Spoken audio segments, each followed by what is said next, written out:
Apa kabar sahabat sehat?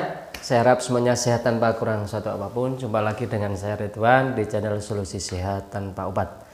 Di video kali ini saya akan membahas masalah yang selama ini atau beberapa waktu ini cenderung banyak sekali terjadi, yaitu pasien mengalami saraf terjepit. Sebetulnya hal-hal apa saja yang menyebabkan saraf terjepit, kemudian apa yang perlu diketahui ketika mengalami saraf terjepit, solusinya apa, kemudian adakah sesuatu yang bisa menunjang untuk mengobati atau mengurangi dari sisi dalam tentang saraf terjepit. Mari kita bahas satu-satu ya. Jadi ingat, simak sampai habis biar tidak gagal paham.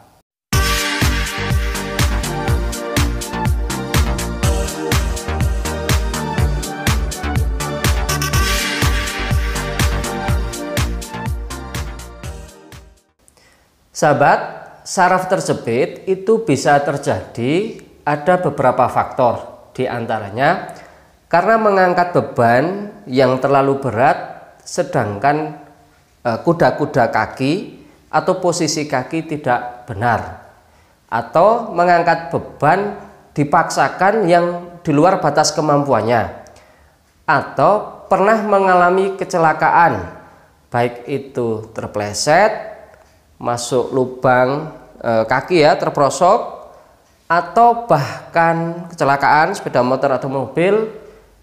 Bahkan yang paling fatal adalah kecelakaan posisi jatuh dengan posisi terduduk ya. Jadi yang terhentak itu bagian pantat, jatuh terduduk. Meskipun awal jatuh terduduk ini biasa saja, tapi efeknya bisa panjang. Bisa seketika tapi jarang, kecuali patah atau retak. Itu bisa 2 bulan, bisa setahun, 5 tahun, 10. Bahkan saya pernah menemukan kasus yang 19 tahun kemudian baru sakit, sampai 20 tahun berikutnya baru sakit. Itu adalah sisi sebab. Kemudian apa yang harus dilakukan setelah bahwa seseorang itu mengalami saraf terjepit? Ciri-cirinya apa? Biasanya ada pergerakan di tubuh itu tertentu sakit, tidak lentur. Kemudian kalau melakukan sesuatu kadang terasa berat, baik dari sisi di leher, tangan maupun kaki. Ada kecenderungan nyeri-nyeri yang tanpa sebab, contoh bangun tidur dan sebagainya.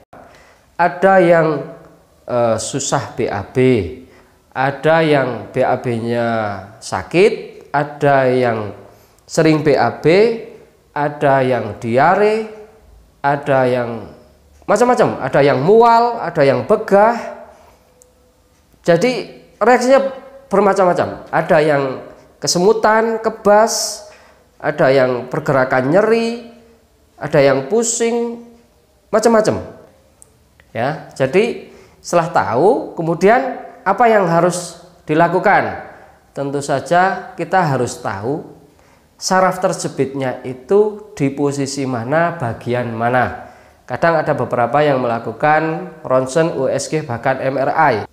Apa yang harus dilakukan? Yaitu mengetahui saraf terjepit kita selain dari sisi ronsen atau USG dan MRI. Itu kita juga perlu mengetahui kita itu termasuk jenis karakteristik saraf terjepit yang apa. Ada 3 jenis ya, yang secara umum jenis ini, yaitu ada kifosis, baik kifosis di bagian torak, cervical, torak, atau bahkan lumbar.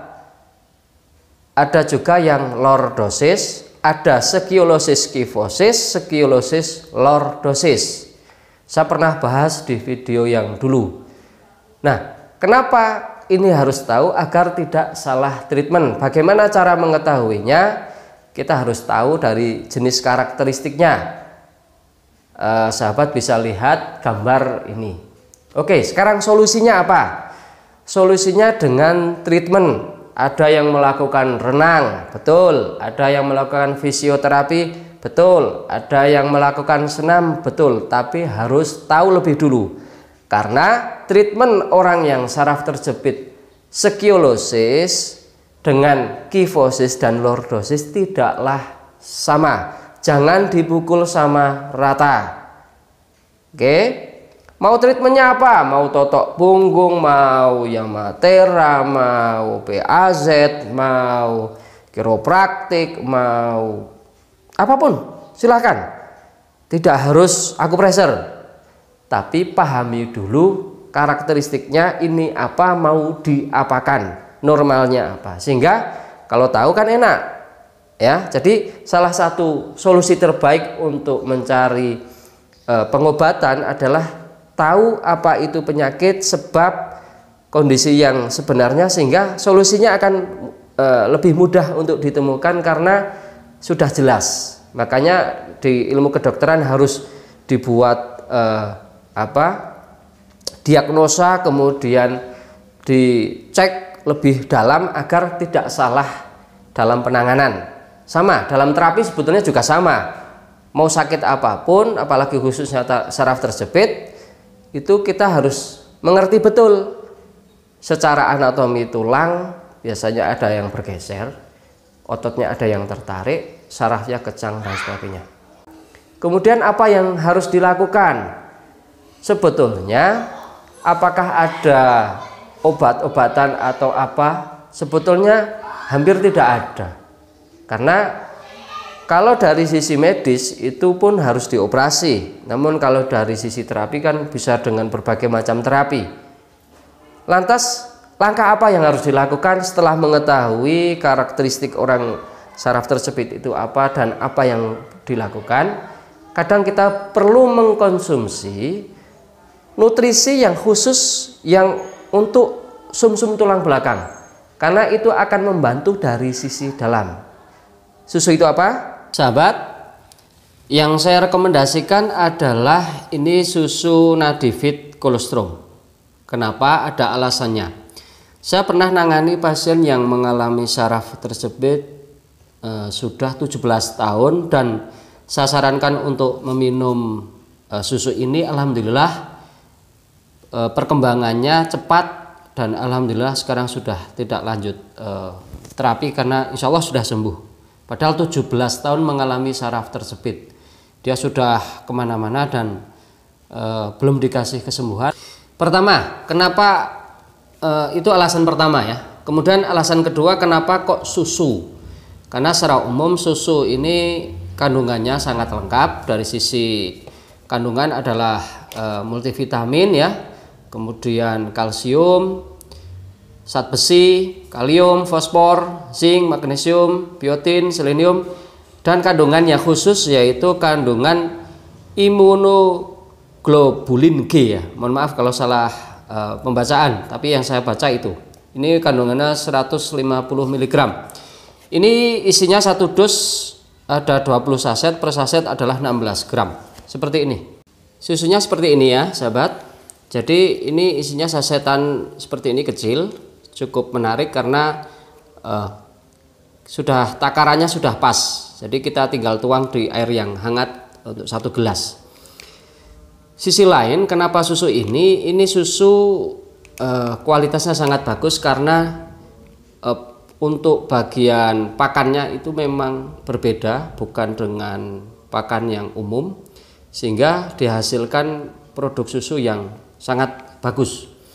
Untuk itu kenapa saya sering mengatakan kalau bisa alami, kenapa harus obat-obatan? Termasuk kenapa saya namakan channel ini Solusi Sehat Tanpa Obat. Ini bukan obat, sekali lagi ini susu yang kandungannya itu semuanya adalah nutrisi, vitamin, mineral dan sebagainya. Apakah lantas bisa? Bisa, sahabat, bisa. Buka nanti beberapa komentar di link yang nanti saya sertakan di bawah video. Ada testimoni, ada link pembelian dan sebagainya. Sahabat, untuk harganya, satu dos ini harganya 385. Memang sedikit lebih mahal karena kandungannya biasanya berbeda dengan susu-susu biasa. Susu kolostrum ini untuk link pembeliannya saya sertakan di video. Kenapa saya mau mereview ini? Karena selama ini banyak orang ketika mengalami saraf terjepit justru mengkonsumsi perda rasa nyeri. Itu sedikit berbahaya karena ketika minum perda rasa nyeri, nyeri sakitnya hilang, namun ketika dibuat aktivitas akan menimbulkan efek kondisi sakit saraf terjepitnya bisa makin parah. Untuk itu kalau sebisanya jangan sampai terlalu banyak karena juga berisiko. Oke, cara seduhnya bagaimana? Cukup gunakan air secukupnya, bisa 1 gelas ya, sekitar 150 kemudian mililiter ya. Kemudian kita tinggal sobek, kemudian ini di air hangat ya, bukan yang mendidih panas sekali. Kemudian kita campurkan dari sedikit demi sedikit sambil kita aduk. Karena kalau tidak sambil diaduk, ini nantinya akan gampang menggumpal. Mungkin ada sahabat yang bertanya, kalau ini dikonsumsi orang yang sehat apakah bagus? Bagus. Jadi ini tidak hanya khusus untuk orang yang sakit saraf terjepit, orang sehat juga boleh konsumsi. Hanya saja kenapa saya sarankan, karena untuk orang yang mengalami saraf terjepit, karena secara harga ini bukan harga umum ya. Kalau 300-an itu ini kan ya sedikit mahal, makanya kalau tidak sakit ya saya rasa mending buat yang lain tentunya. Sedangkan untuk rasa ini ada rasa vanila. Sekali lagi ini sifatnya adalah memperbaiki jaringan tubuh manusia. Kita tahu karakteristik tubuh manusia itu memang sangat unik karena tubuh manusia mampu regenerasi sel. Ketika kita mengalami luka tanpa diobati, luka itu bisa sembuh, pulih sedia kala. Kulit yang sobek karena goresan benda tajam bisa pulih sedia kala tanpa bekas.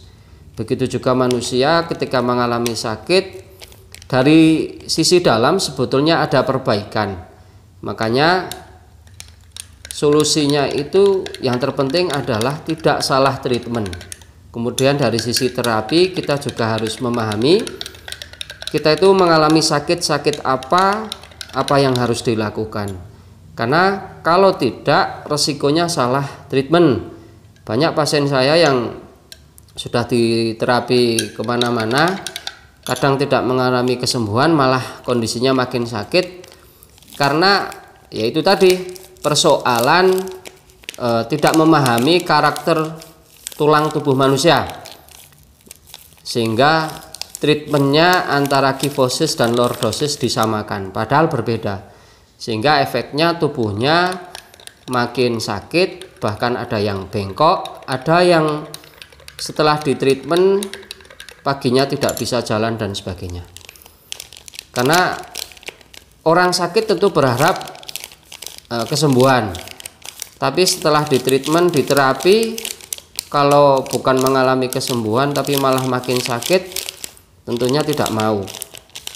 Meskipun secara umum kalau orang di akupresur itu mengalami detoksifikasi, proses pembuangan racun, tapi setidaknya itu hanya proses di awal, bukan lantas malah memperburuk kondisi. Jadi cukup seperti ini. Sekali lagi ini perlu tuang sedikit demi sedikit agar susunya tidak cepat mengental, karena ini karakteristiknya berbeda sekali dengan susu umum. Kalau susu umum itu begitu dituang kemudian aduk gampang sekali membaur ya, mencampur dengan air. Kalau ini sedikit berbeda karena karakteristiknya. Dari sisi warna juga berbeda. Ini tidak putih, keputihan lebih dominan, tapi cenderung agak kekuningan. Jadi kalau jenis susu yang mengandung kolostrum itu memang cenderung agak kekuningan.